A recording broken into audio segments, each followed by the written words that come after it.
Pada kesempatan kali ini, saya akan membahas karya sastra dengan jenis cerpen yang berjudul Dua Orang Sahabat, karya A.A. Nafis.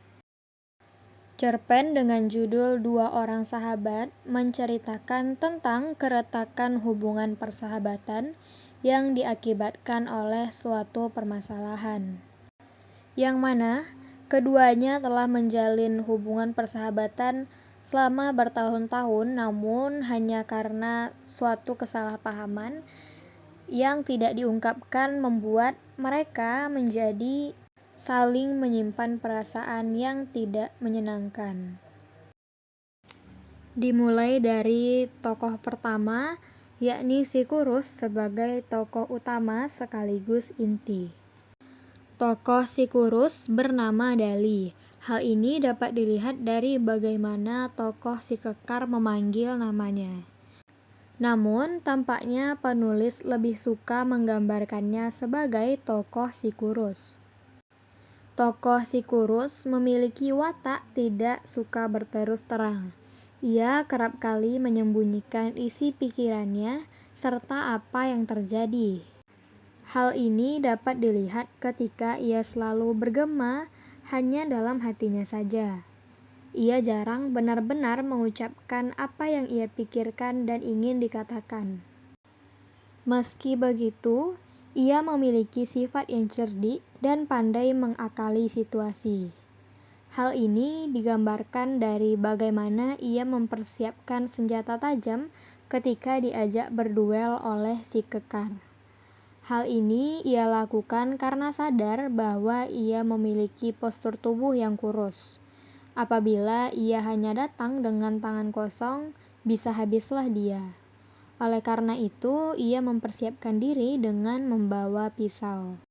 Namun, saya dapat memahami mengapa karakter dari si Kurus ini tercipta. Karakter tersebut muncul karena si Kurus menganggap si Kekar kerap kali merendahkan harga dirinya. Si Kekar memang memiliki harta yang lebih banyak daripada si Kurus, dan kerap kali merendahkan si Kurus. Maka dari itu, si Kurus berubah menjadi orang yang kerap kali tidak suka berbicara dengan terus terang dan kerap kali menyembunyikan apapun yang terjadi pada dirinya. Selanjutnya ada tokoh utama bernama si Kekar. Tokoh si Kekar memiliki watak yang keras kepala dan karakternya yang sombong. Hal ini tercermin ketika ia memikirkan si Kurus yang tentunya akan tumbang meski hanya dengan sekali pukul saja. Selain itu, ketika ia merasa kaget ketika mendengar suara berisik di semak-semak yang ternyata hanyalah bunyi suara dari seekor musang. Kemudian ia berkata bahwa akan membawa peliharaannya yang bernama Bedil untuk menghabisi musang tersebut karena telah mengagetkannya.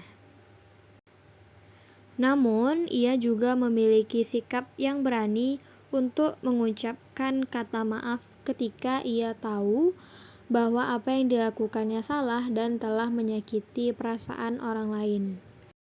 Namun, saya juga dapat memahami mengapa karakter dari si Kekar ini muncul. Ia memang memiliki watak yang suka berbicara sembarangan dan terlihat sombong.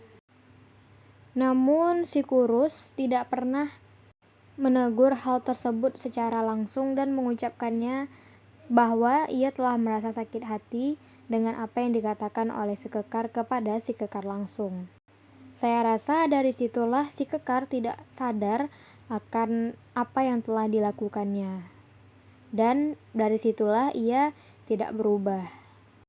Namun setelah malam kejadian tersebut, di mana mereka memilih untuk bertemu satu sama lain, kemudian mengungkapkan apa yang tidak disuka dari sifat satu sama lain, dan apa pula penyebab dari keretakan hubungan mereka yang sebenarnya.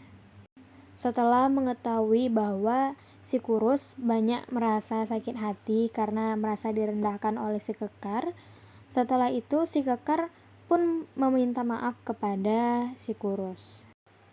Maka dari itu, kita harus bisa berterus terang kepada orang lain dengan cara yang sopan atas apa yang tidak kita sukai dari mereka. Dengan begitu, bisa menyadarkan mereka untuk berubah menjadi lebih baik lagi. Sekian saja pembahasan yang dapat saya sampaikan kali ini. Apabila ada kesalahan dan kekurangan, mohon dimaafkan. Sampai jumpa lagi di konten berikutnya. Terima kasih.